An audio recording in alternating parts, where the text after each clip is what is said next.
right, so I'm going to call the meeting to order. And for roll call, I've got everybody except for Bryden and Susie at this point, and including Kim, Eric, Eileen, Angela, Joanne, and Justin. No public today. So the first thing is if we could look at the minutes from February. And if I could entertain a motion to approve these. I move to approve the minutes from February. Thank you, Chris. Is there a second? Second. I second. Oh, sorry. Is that you, Rhea? Yeah. Thank you very much. All in favor of approving the minutes as presented, please say, wave your hand. Since we don't have our eye thing going. And opposed. Okay, so the minutes are approved in a unanimous fashion.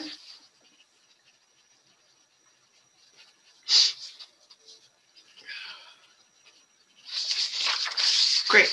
Okay, Eric, if you would like to share your screen with us, then we will look at the proposed accessions. Hey, Bryden. Hello.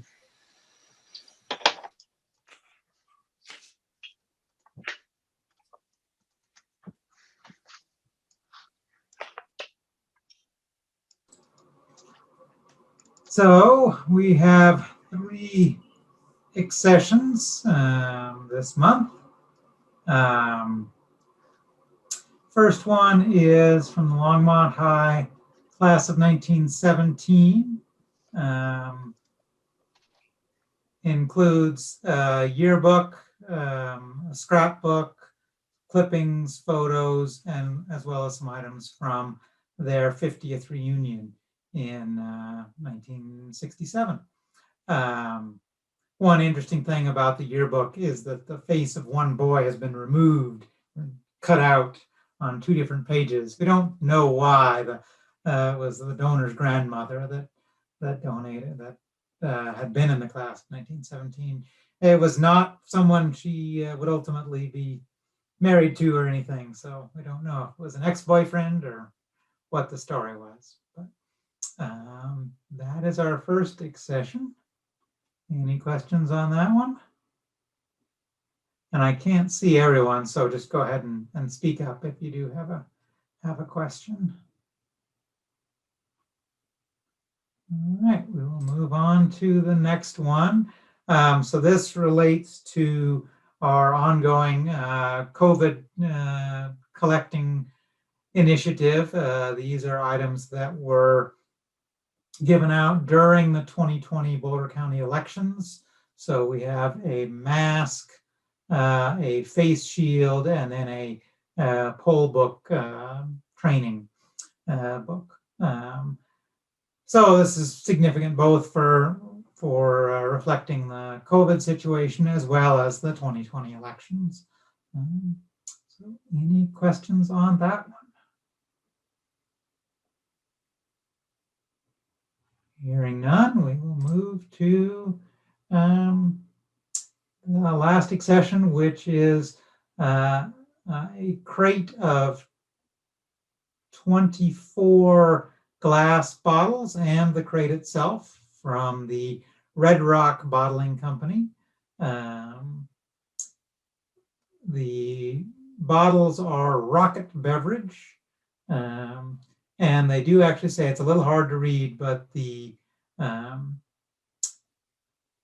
crate does actually say Longmont, Colorado, and the bottles also say bottled in Longmont, Colorado. So definitely a local company. There were apparently Red Rock bottling companies in other communities as well. But this particular one documented well in Longmont. So any questions on this or really any of our accessions? I'll go ahead and pause here before we talk about the last slide. So we can move to accept or have any further discussion on the accessions. I have a question, Eric.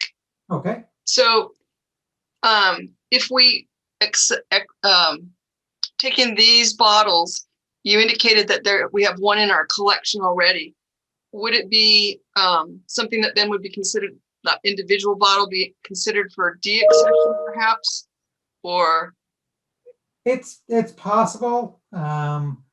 Honestly, we usually look for bigger or things in poor condition for deaccession right now. So, but yeah, at some point, if we're looking around for other things to deaccession, that would certainly be an option, since we've got a much more complete collection than that single bottle. okay, yeah, that was kind of my question on the fifth slide too, was if we have, something similar, but it isn't as complete, does it put itself out there as a possibility for deaccession?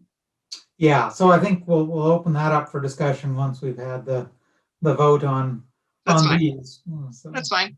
Is there a motion to approve all of these accessions? Dale, is there a second? Sorry, I can't see everybody. Second. Chris? Thank you. All in favor of accessioning all of these items, please.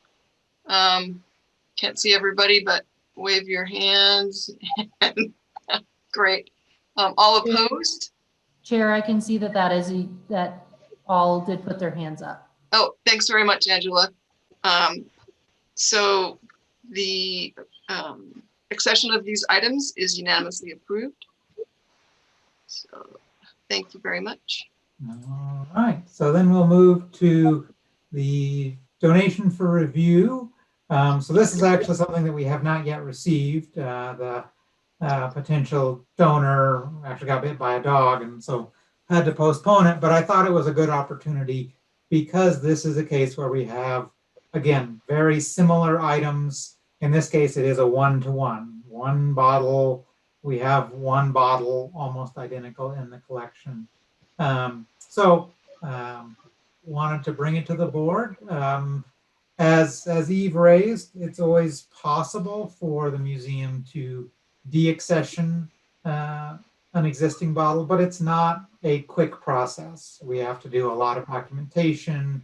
We bring it back to the board. It requires a 2/3 majority of the board to approve. So it's not as simple as just, oh, we've got a better one, we'll get rid of the old one.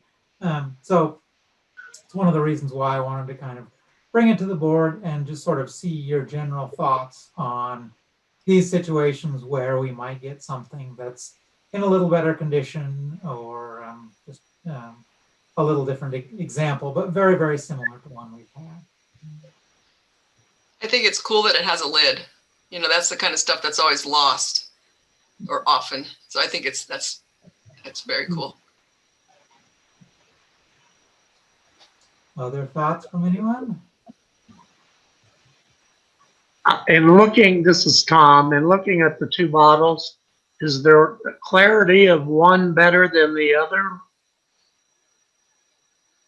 It's a little hard to tell. We just have the photo of the one, so I can't compare them side by side. The one that we have was taken against a blue background, so it may appear more clear than it actually is, because the background is actually a pretty a darker blue than it appears in the photo.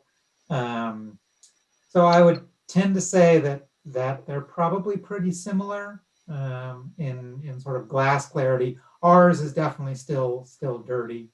You can see the dirt down inside of there, which obviously we could wash out if we ever exhibited it.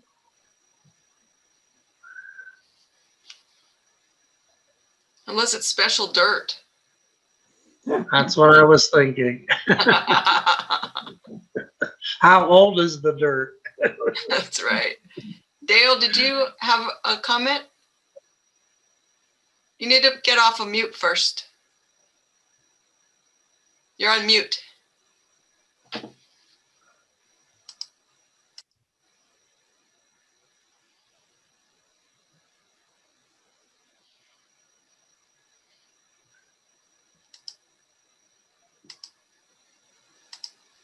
There you go. Sorry. I had a question. I've heard a lot, on and off about the Longmont Bottling Works or whatever they were called. Eric, do you know, did they bottle a variety of things, or were they all, for instance, these bottles look fairly small to me. I would guess they're 5 inches, 6 inches high, maybe. Yeah, that's probably about right. Yeah. Did they bottle different? Did they have different kinds of bottles? Did they bottle a lot of different substances, or? Every bottle, all the 12 that we have are almost exactly the same size. They have different markings on them, but they're all pretty much that same volume. We know they did bottle a lot of different substances because we have a photo of the interior of the bottling works, and there are things like pineapple soda, and pine and apple are two different words. So I don't know if it's pineapple soda or pineapple soda. There's also birch beer and a couple of other flavors of soda. So they bottled a number of things, but every bottle we've ever acquired is this size. And they all say Longmont Bottling Works or whatever. So these two say City Bottling Works, Longmont, Colorado. Some of the other ones say just Longmont Bottling Works, but they don't actually have any identification of what's in the bottle. Nope. I don't know if originally there was a paper label that's gone, or if you were just surprised when you took a drink.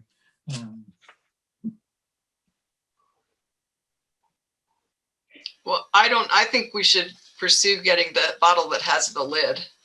Personally, I don't know if that's really something for us to vote on, but are there other thoughts? Oh, I feel the same way.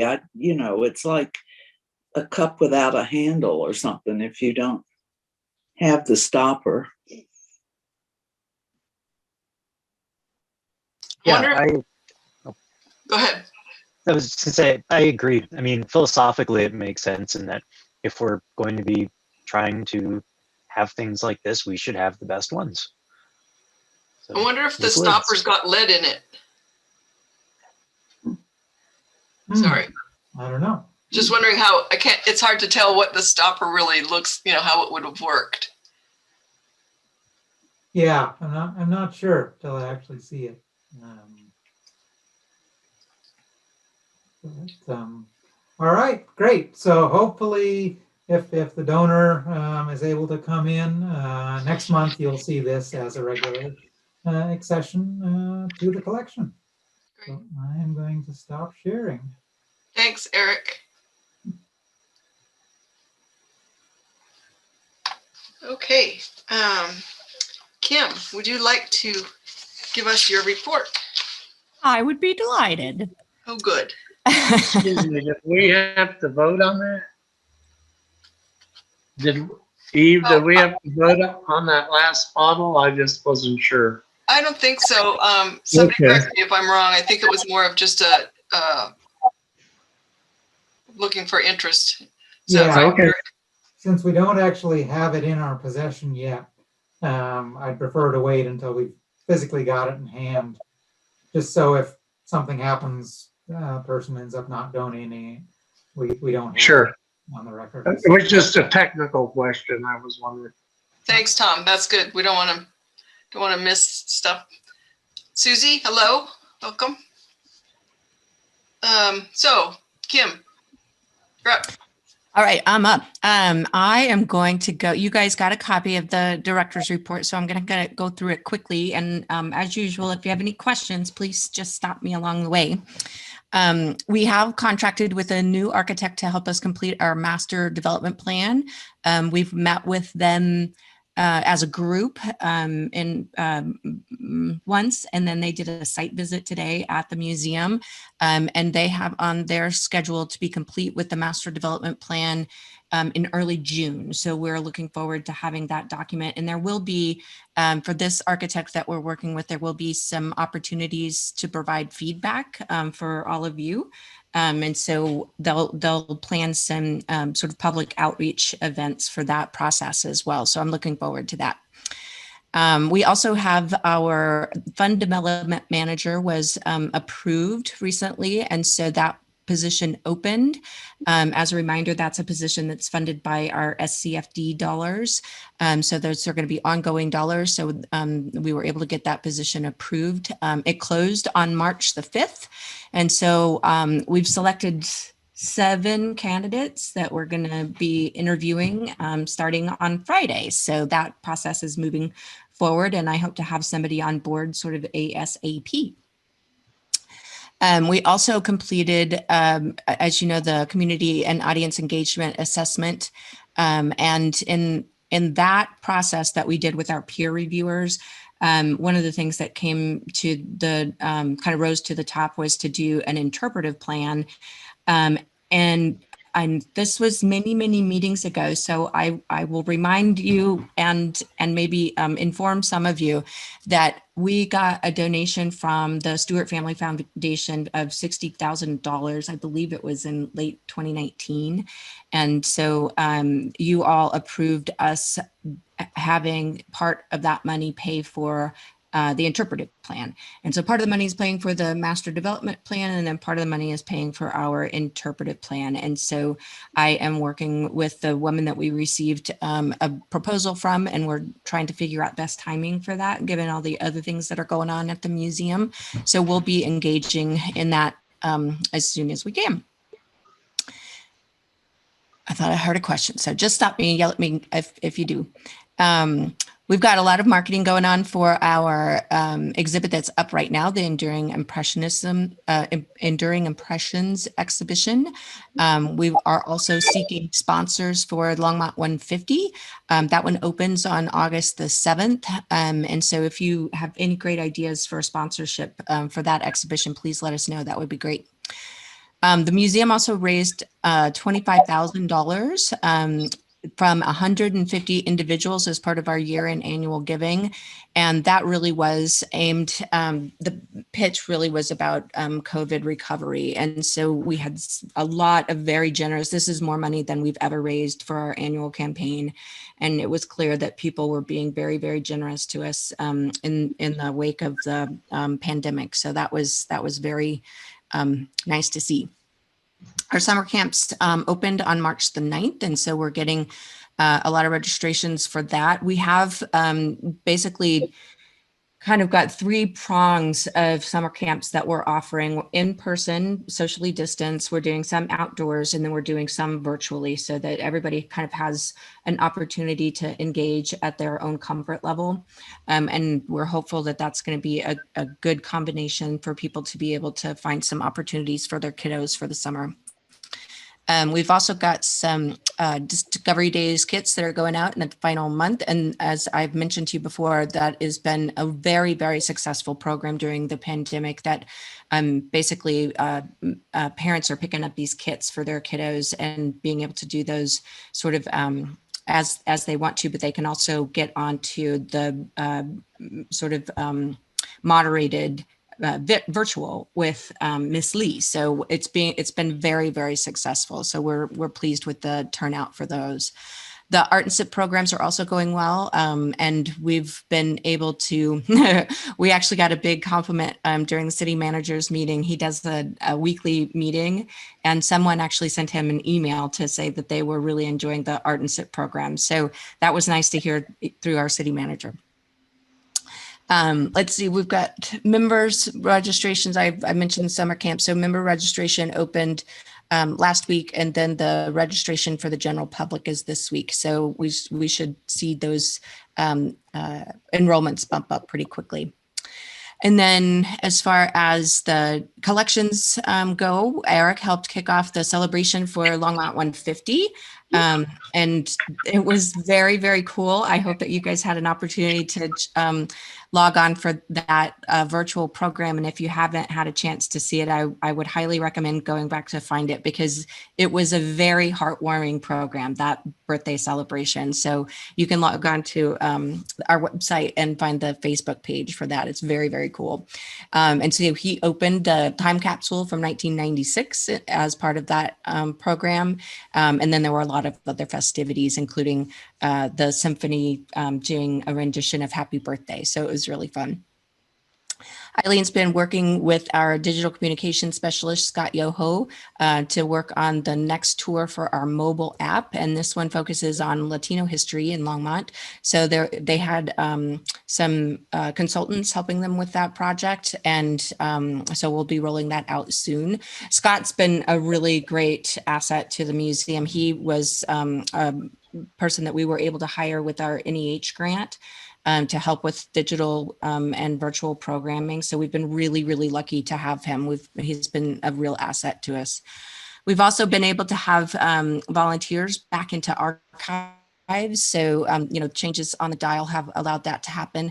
And so we're able to do some cataloging that has been kind of backing up. So all the things that you guys have been approving, they have been gone uncatalogued. So we've been able to have some volunteers in the archives to help with that now. So that's really great.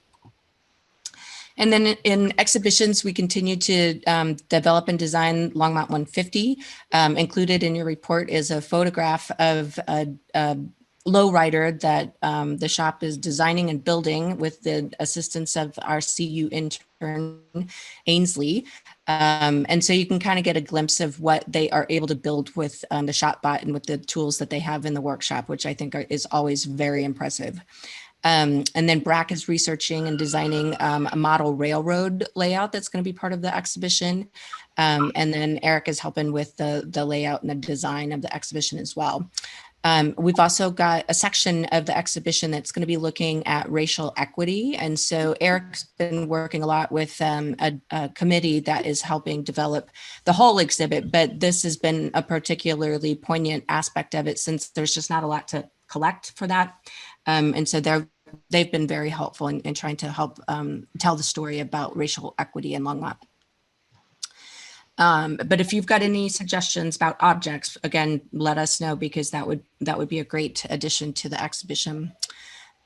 We are going, we're also doing 5 different satellite cases that are going to be around different city buildings that are going to also include aspects of the anniversary. And so you can see those at the Senior Center, the Rec Center, Library, Civic Center, and Safety and Justice Building. Then we've also got Eric Zimmer's pieces are in the atrium, and we're going to keep those there. Those tiny little paintings, if you've seen them on the way back wall in the atrium. So those are going to stay up, I think, until September. They've been very good sellers, so it's been good to have them. And then we continue to work with the Boulder Museum of Contemporary Art on an exhibition that will pair artists with farmers to do some installations. And so there'll be an installation piece in Boulder, and then in Longmont, and then hopefully some slight sites along in farms between our 2 institutions. So we're looking forward to developing that exhibition even further. And then we'll be doing some internships starting in the fall. And we had some money in the budget that was earmarked for installation help, hired hands for installation help for Longmont 150. And what we were able to do is have the city manager actually approve that money to be used for interns, which is going to be super helpful, because there's a particular program that CU has that is, I've totally forgotten the name of it. Environmental design. And they have, the students in that program are just really, really well trained. And so they're kind of perfect to help Jared with the work that he does in exhibits. And so we'll be able to pay them, which is also going to be a really big deal, because of course you attract better candidates, and it's much more equitable if you're able to do that. So we're pleased to be able to get to that place that we can pay them. And then, of course, we continue to get requests for fabricating plexiglass barriers in various departments through the city. And so Jared continues to do that for coronavirus prevention. There's a big section here about the auditorium that I'm actually going to reserve for Justin so he can kind of talk about some of those things. And then we've got a couple of sections here for visitor services. So our exhibition Enduring Impressions has brought in almost $7,000 in revenue for the first 6 weeks of the exhibit, and Saturdays are selling out. As you guys, I think, know, we've got time tickets for that exhibition. And so we're basically selling out all the time tickets for Saturdays, and we're coming close on Fridays. So we're doing pretty well for the exhibit attendance. Let's see, we've had 1,270 people view the exhibit since it opened. And this is as of the date of this report. So that's probably about a week ago now. We've got, again, this Discovery Days kits are being picked up at curbside. So the front desk is helping a lot with that and getting it out the door. And then we've got gift shop sales for the Impressionism exhibit that are really doing quite well as well.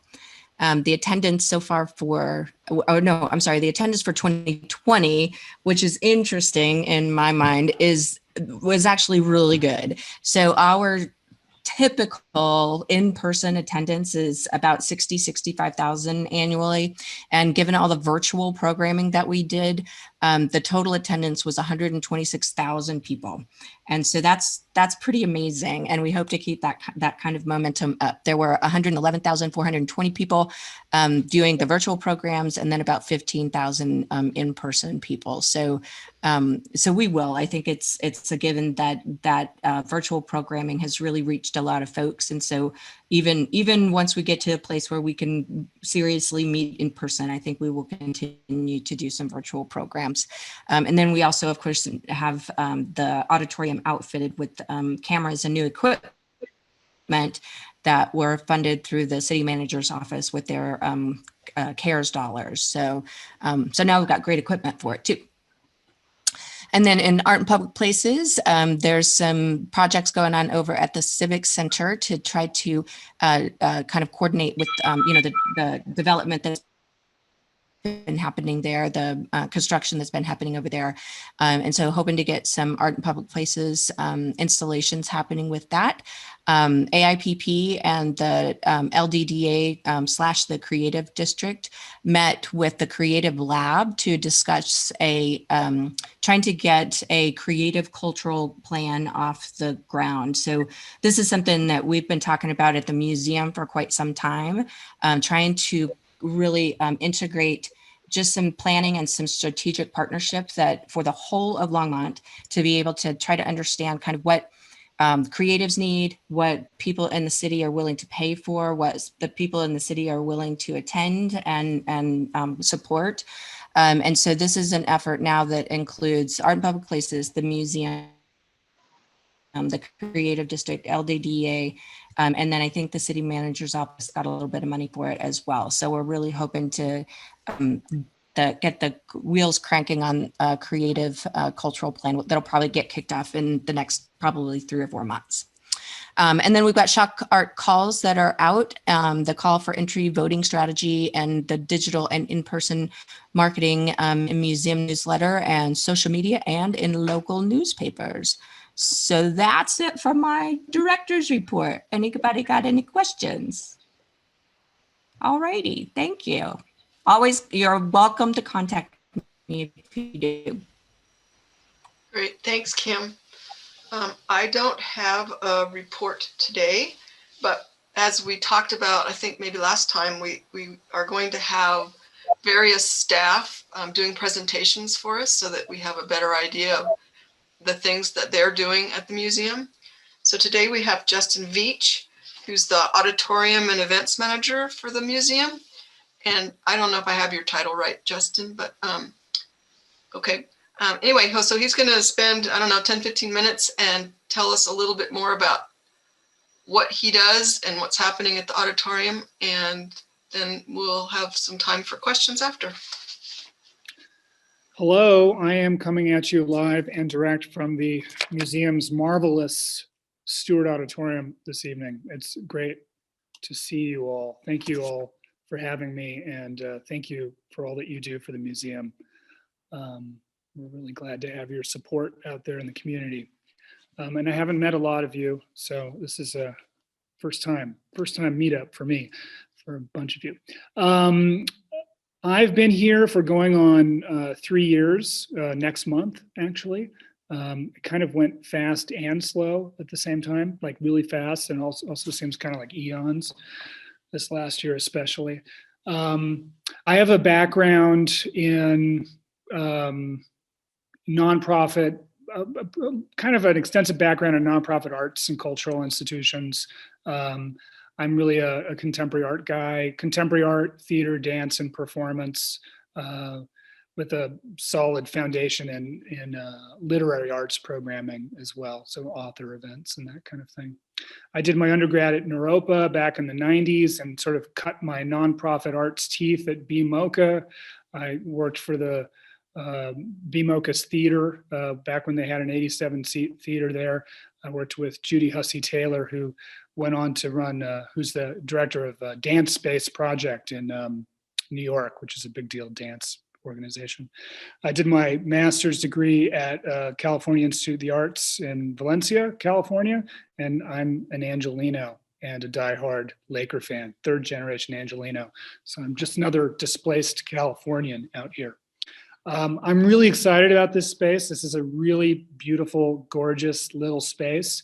And this is actually, I think, maybe the fourth venue that I've been associated with or worked with of this size. And I really enjoy this size. It allows for a lot of, it's like a little race car or sports car or something. It's a lot more maneuverable than like a big, giant, bulky behemoth of a performing arts center or something. You can get away, you can have, 35 people in here and it feels pretty good, which is great. When I first started here, I really wanted to focus on kind of diversifying our programming and to really reflect the multidisciplinary nature of the museum. So that meant really trying to increase the flexibility of this space, because it's mainly built as a recital hall. Lila Stuart was a big fan of classical music, thus our gorgeous Shigeru Kawai piano that she donated for us in addition to this space. So it's for theater, it's not ideal. For amplified music, it's not ideal. So I added curtains, which has helped. And we continue to work on ways to kind of improve flexibility so that we can support a myriad and a real variety of performing arts activities beyond just classical acoustic music. So, we've done some stuff with, we had Buntport Theater up for a weekend from Denver. They're a really great kind of contemporary theater company down in Denver. They're really kind of kooky and a little experimental and very smart. We've had all of the local folks including the Centennial State Ballet and Seicento Baroque Ensemble and other performing arts groups. One of the things that I rolled out was something called Museum Presents, which is this kind of programming. So instead, we have our Thursday nights, and then we have more elaborate or more expensive, bigger ticket performances that happen over the course of a weekend. And hopefully these will happen over the course of perhaps several weekends at some point. But these are bigger scale productions, and really focusing on a variety and a diversity of programming. In the first 2 years that I was here, pre-COVID, we saw a lot of, we saw a serious increase in ticket sales, which was exciting. 2019 was kind of was a record year in terms of ticket sales. And then 2020, we were really we were off to the races. And then March happened. But we've been increasing the number of events, number of programs, and that's been going pretty well.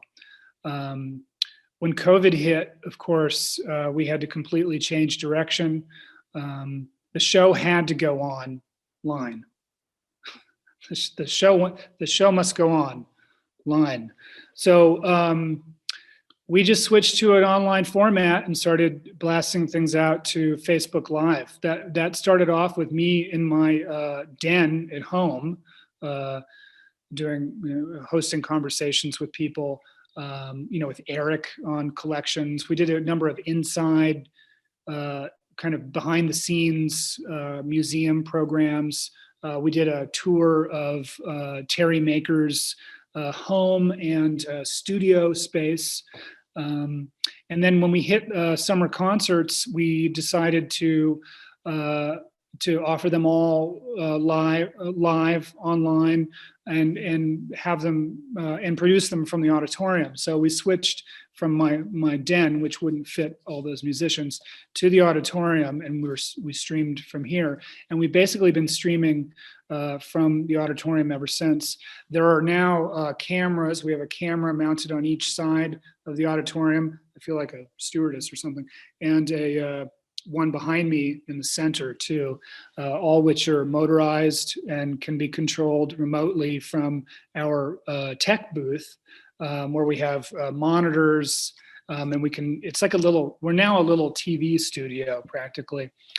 So we can capture all kinds of stuff more efficiently and with better angles. We work with Longmont Public Media, who's the city's AV contractor. They also run Channel 8, Longmont Channel 8, 880.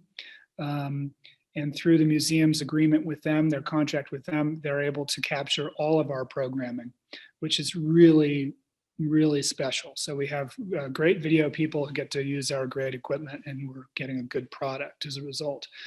And, one of the great things about, Kim mentioned this, one of the wonderful things about, or the silver lining, if there is one, to not having actual people in the space and live streaming, is that we've really expanded our audience and touched many, many, many more people than we would through just having people in the audience. So that's exciting. So it makes me wonder what it will be like when we do come out of this, and whether our audiences will be even larger than they were before. That's exciting. I also manage rentals for the museum, and rentals have been not only a source of income for us, but another way to engage the community and support the community, whether it's performing arts, like the Longmont Symphony, renting out the auditorium for concerts, or local nonprofits utilizing the space for fundraisers, or people having weddings. We've really focused on providing excellent customer service and really supporting people's events, and so much so that we have a stake in the success of what you do here. So we really try to bring our expertise in presentation to everything we do here, just like we do to our own for our own programming. And I think that's been evidenced through we've gotten lots of good feedback, and our rentals have been up pre-COVID.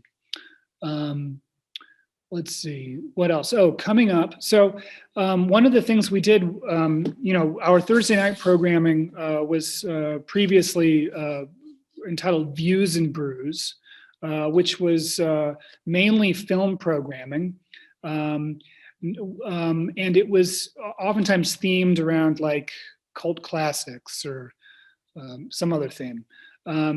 And I've really worked to diversify that. So pre-COVID, and then moving forward as we come out of COVID, it'll be much less film and concerts. Instead, we'll be doing concerts and talks and readings and that sort of thing. one of the great things about this auditorium is it's a vehicle for engaging not only new audiences, but for working with other organizations and artists. You can get so many people through this space, right? 365 days, there are 365 days a year. So that's practically 365 opportunities to bring people through this space and develop relationships with them. So we've had Bobby Lefebvre, the Colorado State Poet Laureate, has done 2 programs with us. We've developed a what are we calling it? Cultural spotlight. What am I calling it, Kim? Is it the cultural spot? Anyway, it's basically we spotlight a local arts institution that's been doing good work and present it to the people of Longmont. So we did that with Cleo Parker Robinson Dance, and we celebrated their 50th anniversary, and Cleo came down. They talked about, she was in conversation with one of her young choreographers, and they talked about the history of the organization and what they do with video clips. It was really great. And then we just recently did the same thing with Su Teatro down in Denver, which is Denver's oldest Latino theater company. So we had their executive director in conversation with Bobby Lefebvre. And so every time we have a new program, we develop new relationships and really expand, we really kind of expand our tendrils out into the Front Range in Colorado, which is, I think, very exciting. And each program leads to another program, it seems like, too. I've also, as a result of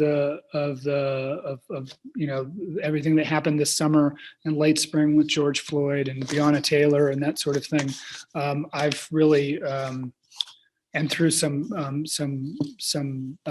a CU Boulder program I was a part of where we read the How to Be an Anti-Racist book.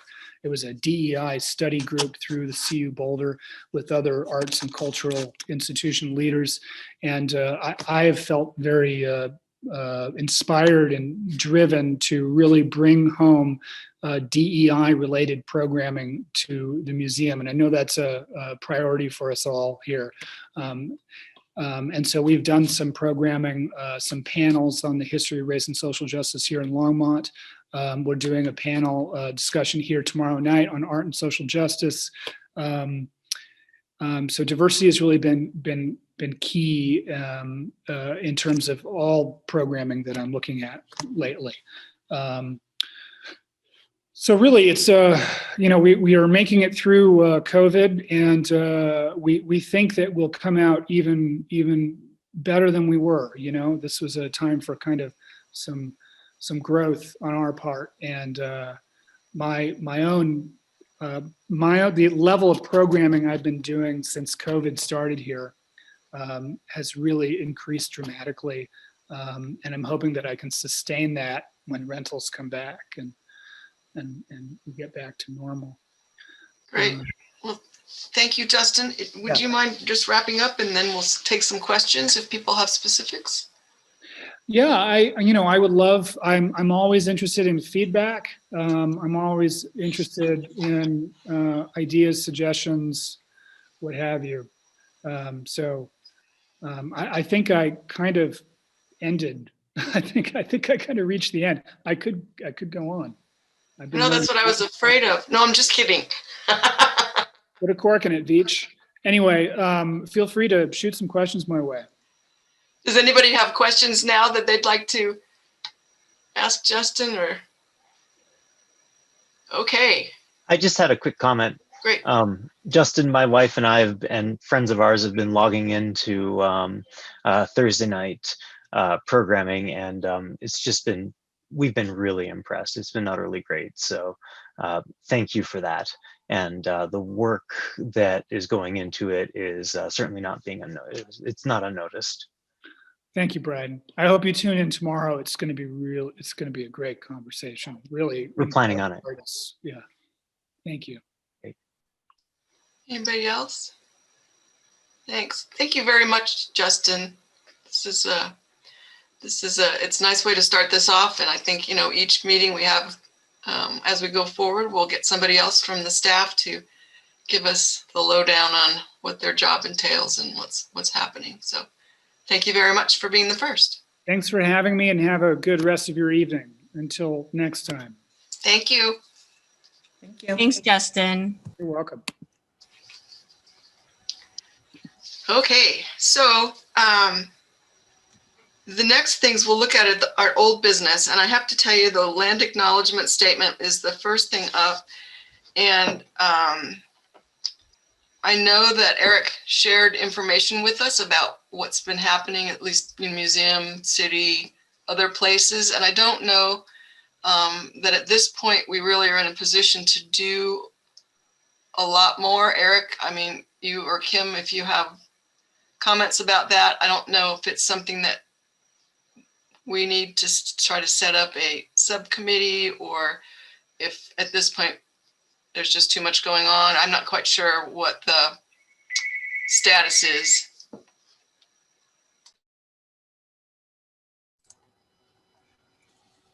As far as what our role in this is. Go ahead. Oh, sorry. Thomas, did you have a? Yeah, I had a question. I just wondered if any other entities of the city I of saw Thomas's hand. I wanted to see if you.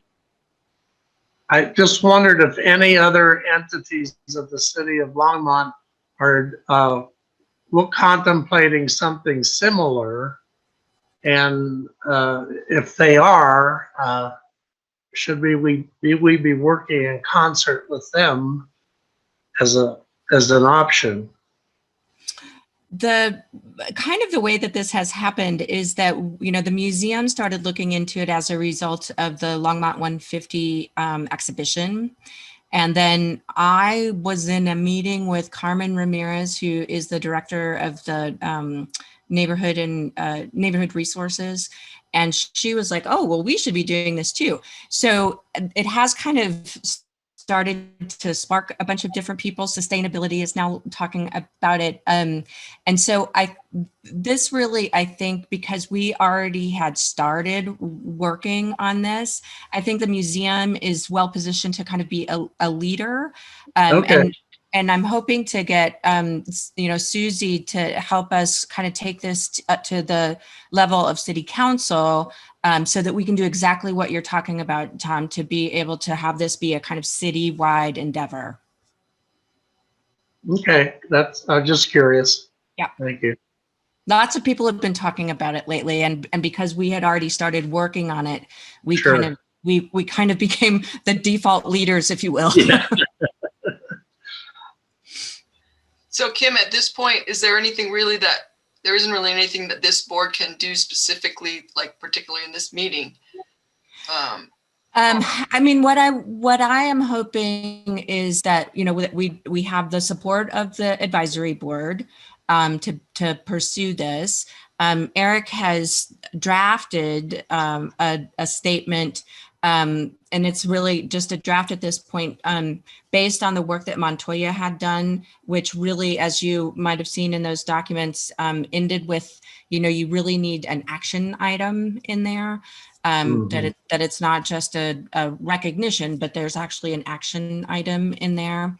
And then Susie, if you don't mind, I would love your feedback, because we exchanged an email earlier. It sounds like you've worked on these things before yourself. Yes, I have. And so for the last 3 or 4 years, the National Education Association has adopted the use of land acknowledgements prior to any presentation that we offer for our members, other teachers and trainings. And so I had shared some examples with Kim. It can range from anything from a video. We've done things where it's just part of a slideshow right before our presentation, something listed on a website. Really what in the areas of our presentation. So I was a part of an educator's kind of Zoom book study. And we did, and it was from the book, we started it with from the book Stamped, which is by the same author who wrote the How to Be an Anti-Racist So it was the same, and so it was a variation of that, just another book title. And I had worked with educators from New York, here in Colorado, and California. And so when we did our land acknowledgement, we actually pulled from recognizing the tribes and the ancestry that was on these lands in these different areas. So we just, it's almost like I kind of attribute it because, I'm Catholic. So, before we have any kind of meal or anything, we kind of, have a moment of silence, a moment of grace and thankful. So for me, as I was kind of explaining it to people who knew nothing about what this was, I was like, well, I kind of almost like think of it as like a prayer prior to. It's that acknowledgement and appreciation and respect for the people that have been on these lands prior to us, and just offering that bit of respect and acknowledgement to and recognition of the histories that were here prior to us. So, there's varying ways that we can go about, it could be something that's presented on a website. It could be something that is done prior to a meeting, or, we're doing a lot of virtual programming. It could be something that's shared and displayed before a particular program. And it's really fascinating too, to know, especially when I was working with colleagues from different parts of the United States, what tribes had been there in those areas prior to, being New York, or prior to, being San Diego. And so it's interesting. I think, it's very much in line with what the museum's doing as far as education and historical context. So I think having the museum lead this is wonderful. I think it's very appropriate. And so I think for me, as a person on city council, I could say, well, this is something that the Board of Museum is prioritizing. We wanted to see this move forward. So just to have, I guess, the consent of the board, I think it would mean, it would be more powerful as I bring this up. So it's like, oh God, it's not Susie again, just bringing another thing. But it's really something that's driven by the community. So that's, yeah. So in that vein, Susie, do you think that how would you feel most comfortable? Should we draft something for you to take to the rest of the council? Or do you want to just introduce the concept of it with our, with the advisory board's blessing? What do you think is the next step? So I think when I made the statement, when I back with the George Floyd, so I had written that statement. I sat down, I talked to Harold, I spoke with Marika, and she kind of helped. So I brought forward, the essential, like the skeleton part of it. And Marika really went in and cleaned it up for me. And so if I had something that was, this land acknowledgement would be included here, and just kind of have like a skeletal of what needs to be included in these to make them authentic.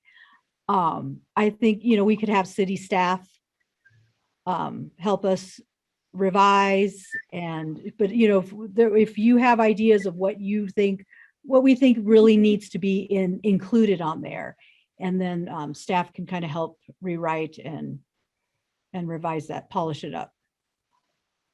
So, but if I have something just to make my case. To respond to, yeah, I think that's a great idea.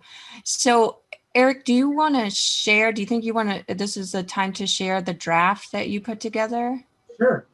I can just share my screen so people can see that.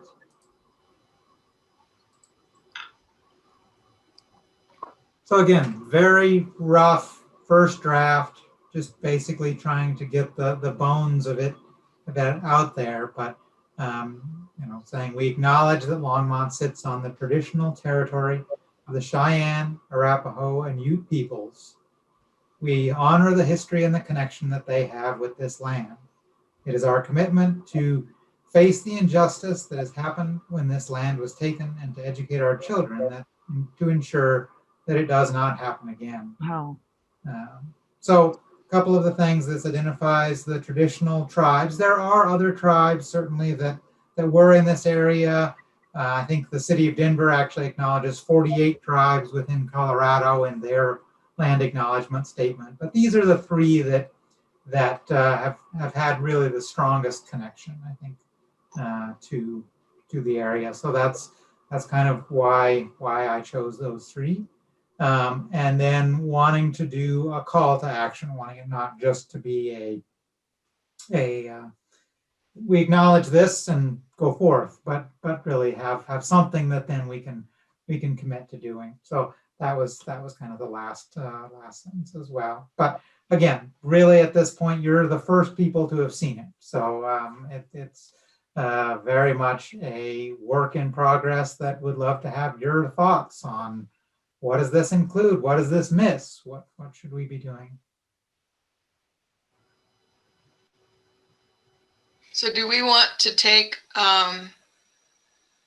this back with us and then come back to the meeting next month with ideas, or we could forward ideas to Eric between now and then maybe at that point or the next meeting we have something to send with Susie? I don't know how quickly we want to move this through, Kim. Well, so I don't want to rush anything because I think that we need to make sure that we do it right. But I will throw it out there as a milestone that we may take into consideration, which is that in May sometime, the sister city relationship with the Northern Arapaho is supposed to be solidified. And so ideally, we have the statement ready for the ceremony that will take part with that, the recognition of the sister city relationship. So like I said, I don't want to rush anything because I want to do it right. But if we were going to aim for a target, that is probably the one to aim for. So if we were able to bring it back in April, well, this time next month, does that, Susie, give you time to do anything before May? I think so. Okay. And so we don't meet as a council next week. And then the following week, I don't think it's a regular session. Although I don't think it matters. I can bring forward things during a study session. But so no, I think I know with the George Floyd statement, the turnaround was really quick. It was good. Yeah, it was within, so I had brought it forward on council, and then we actually all signed it by Wednesday and brought it, we expedited that because we were getting a lot of, I think the city was getting a lot of public pressure from various groups, and so they wanted to expedite that. But I think in May, that should give us plenty of time. Okay. And Angela, did you have something that you wanted to add? I actually did speak with Carmen Ramirez just yesterday. Oh, yeah. Sister Cities Northern Arapaho, because the Northern Arapaho have been struggling with their COVID situation within the tribe. Actually, it's quite extensive. And so the May date has been pushed to September. So that actually may assist in this. And that is quite literally just changed very recently. So Hot off the presses. Okay, well, I'm glad you were here. Well, so that gives us some plenty of time. Yes. Yeah, that gives us some wiggle room. Okay. And so it does. Go ahead.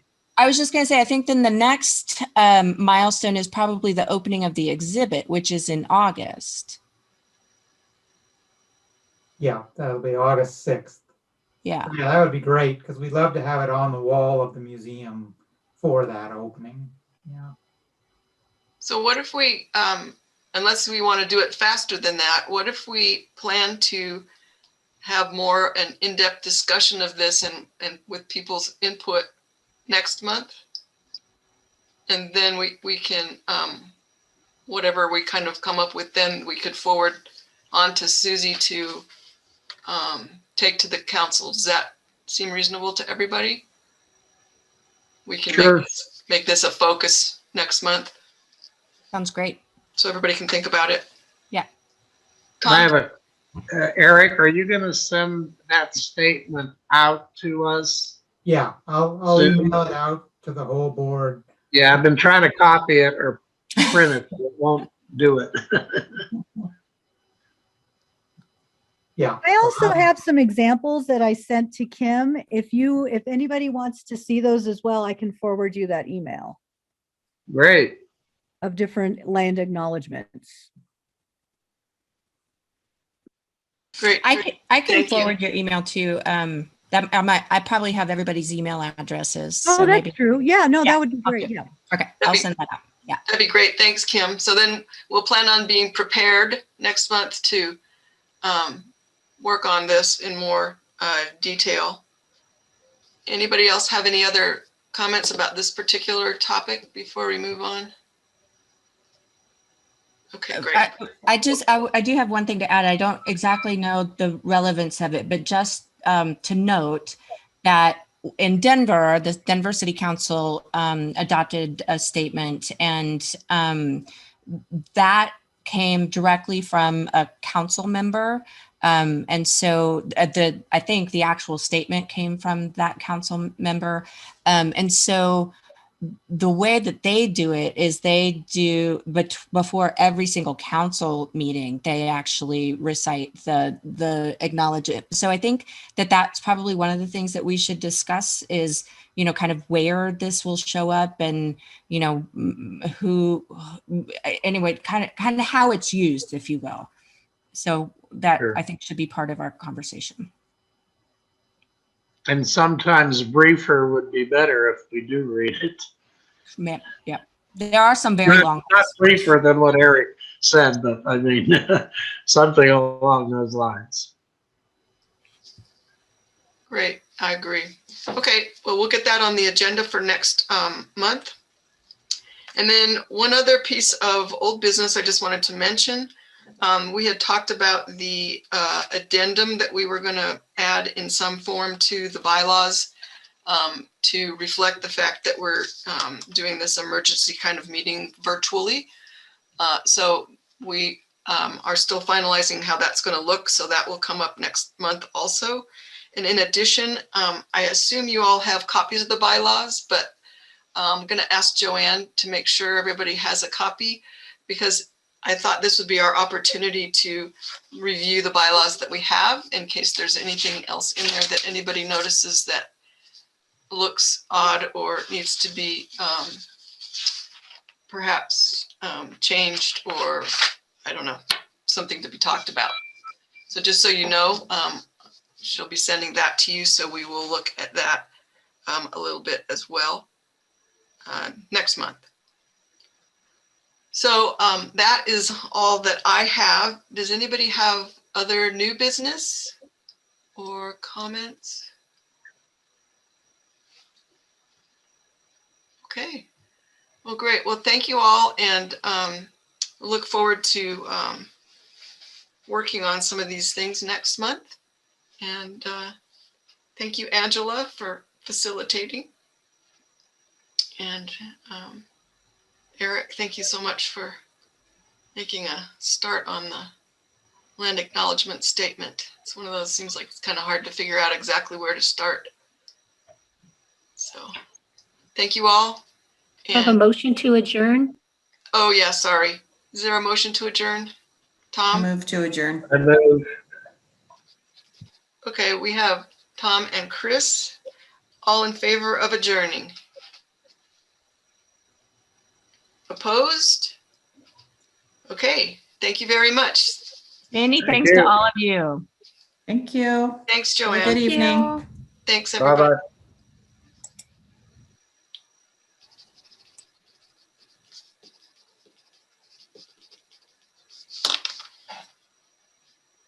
Sorry, Joanne, I forgot. Oh, sorry, I chirped in. Oh, no, no You did problem. it. So 535 is what I get. 35, got it. So Angela, so you're the saver of this recording? Oh, am I? Well, okay, technical so time. I'll be, Okay. so I can be saver, so I need some moral support here. You guys So don't I need me understand- though, do you? No, we don't. Okay. Thank you Bye-bye. very much, Eve. Bye. Welcome. See you tomorrow. Nice to see Bye. you. Nice to see you. Appreciate it. Bye. You have good taste in chocolate. Oh, good. I'm glad you liked Thank it. you. Well, it's just very uncomfortable when you receive a gift from someone and then you're like, I like saying thanks in person and I have a thank you note. Where do I put it? Anyways, so I know. It's hard. I'm sorry, but it was really, Oh, don't worry. Thank my you. hair got frizzier throughout this entire thing. Well, anyways. Oh, mine got flatter, so see. All We'll right. see you. Bye-bye. Bye, ladies. Bye. So I understand that this recording saves to the SAM account. And in fact, we have to go and grab it and move it. But that was not a part of our formal training that both you and I attended. So I have the stop recording button. I can just push it and then put it Okay, on drives. If it like pops up, hey, you have a file. And then I'll send you a link to where it goes. most groovy. Okay. So yeah, okay, so you'll save it and I'm gonna stop it right now. Ready? Let's see what happens.